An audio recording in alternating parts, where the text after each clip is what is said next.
Sean, they would run them out of the country, and that's the problem. The double standard that exists between the liberals and the conservatives is disgusting, and it has to be highlighted. So I think James did a great job of being able to highlight that, to be able to show the American people, and everyone should go look at Project Veritas and see what happened. Because if you look at it as an American, and I don't care which side of the spectrum you're on, but if you look at it as an American, as a human, okay, and you're not totally disgusted, there's something wrong with you. The last thing, and I've been asking everybody tonight the same question, there are deep and profound differences that we saw on that stage tonight, starting with the Supreme Court saying radical Islam or not, vetting refugees or not, building a wall or not, raising taxes, lowering taxes, eliminating Obamacare, fixing the educational system, energy independence. These are deep, profound differences.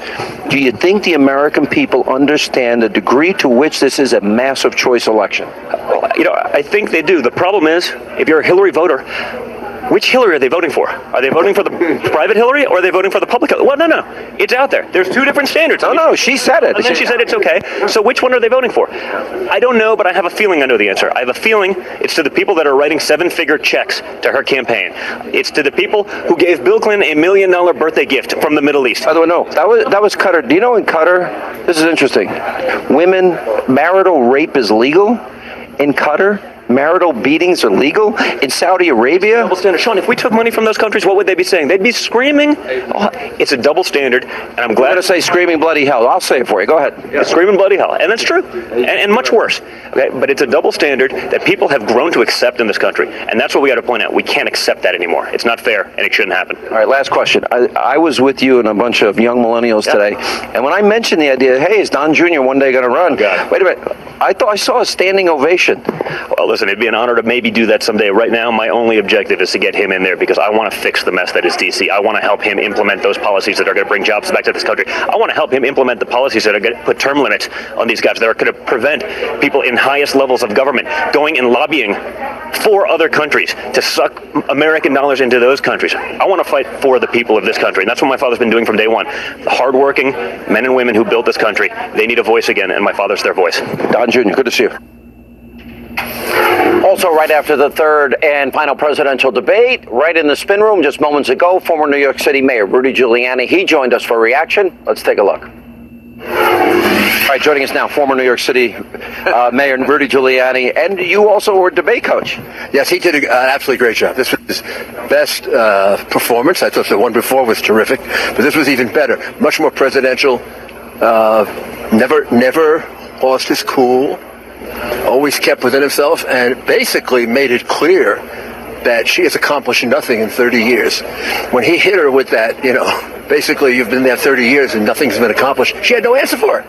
Because there is no answer for it. And he basically made it clear that she's not qualified to be president because she should be in jail, which we all know. Yeah. And also he brought up the fact there's so many instances now where she's not told the truth. How does that resonate with the American people? Do they elect somebody that is known to regularly not tell the truth? I think it's the thing that he brought out, that she paid people to create violence at his rallies. And then she had the gall, I think she must have forgotten about it, to accuse him of having violent rallies. And he came right back at her and he said, well, you paid for them. You paid for them. Yeah. I mean, I've never heard of that, paying people. I mean, this is like Tammany Hall politics of the last century or 2 centuries ago. And I thought also Chris Wallace did a good job of keeping them on the issues, and that's where we really win. It's clear that his program of lower taxes, renegotiating bad trade deals, a growth economy is a heck of a lot better than a big government economy. And it worked for Reagan, it worked for Kennedy. What she wants to do hasn't worked for Obama. I thought Wallace pointing out that she basically wants to do Obama Stimulus 2. But look what Stimulus 1 did for us. Yeah. And the hemispheric answer was pretty profound, too. I thought Chris obviously had done his research when he talked about the open hemisphere. That's 600 million people. Absolutely right. Absolutely right. He's talking. She, unfortunately, all those WikiLeaks things came out, and it's clear that she's in favor of a global government. Yep. That's what she wants: open borders, open trade, and she said a hemispheric government. And the reality is, she wants to basically bankrupt us. Her answer to everything is she's going to tax the rich, tax the rich, tax the rich. By the third time she said tax the rich, we ran out of rich. We got into middle class. By the fifth time, we were talking about poor people. she's going to tax everybody. You know what really stood out to me tonight, and I agree with you, I thought Chris Wallace did a good job in keeping it on substance, but what stood out to me is how dramatic the choice is. The differences here are profound.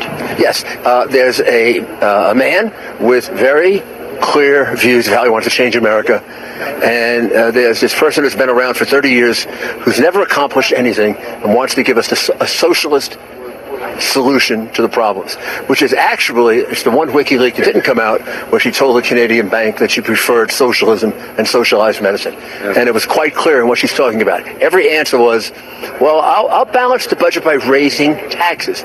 We'll be back at the 90% rate for her to do that. The two times that we've had economic success, John Kennedy, Ronald Reagan, they both cut taxes, but also on the issue of refugees, the issue of immigration, the issue of Supreme Court justices. He killed her on refugees. I mean, basically, no answer again. She is going to let in Syrian refugees. She's going to have open borders and let in Syrian refugees, and she's going to vet them. Except every official in the Obama government says we can't vet them. By the way, she and WikiLeaks said we can't vet them. Right. So doesn't that really mean she's willing to gamble with the lives of the American people? Yes, it means she is going to bring in 600,000 or 700,000 people, of which let's say 10% are bad. And we have 60,000 terrorists in this country, in addition to the homegrown terrorists we already have. Her answer to why not do it, because we have a homegrown terrorist, is ridiculous. In other words, she wants to add to our homegrown terrorists we're going to bring from abroad. That's insane. Comey, Brennan, Steinbeck, McCall, General Allen, all of them have said, and James Clapper, all of them have said that the refugee population will be infiltrated.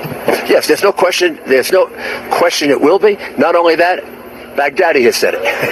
Baghdadi on 4 separate occasions said, we are going to infiltrate the refugees with our, I think he called them terrorist operatives, and have them in Western Europe and the United States. We've already seen it in Europe. Yeah. We've already witnessed this in Europe. We've been told by them that they're going to do it, and she is still going to bring them in, which is playing with our safety, which shows why she was so unsuccessful for 30 years. When Donald Trump said, even Podesta thinks you have bad judgment, now that we look at WikiLeaks, everybody knows she has bad judgment. She is so left-wing, she's so much a student of Saul Alinsky, that her ideology overcomes her common sense. Let me ask about the polls. Let me ask about, there's so many balls up in the air when you look at Project Veritas coming out, WikiLeaks coming out every day with new revelations. Are we really getting an accurate sense? When does this all settle down? I think as this whole Veritas thing settles down, it's going to really kind of coalesce all the different things that we found out under WikiLeaks.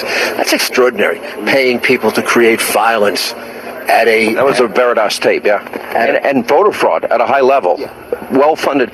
The thing that was most interesting is they put the money right at the Clinton campaign. Yeah, I mean, it's extraordinary, and it's something that then leads you to look at all the rest of the tapes. She has one position in public, one position in private. She wants socialized medicine. She likes the Canadian system better. She wants a hemispheric government.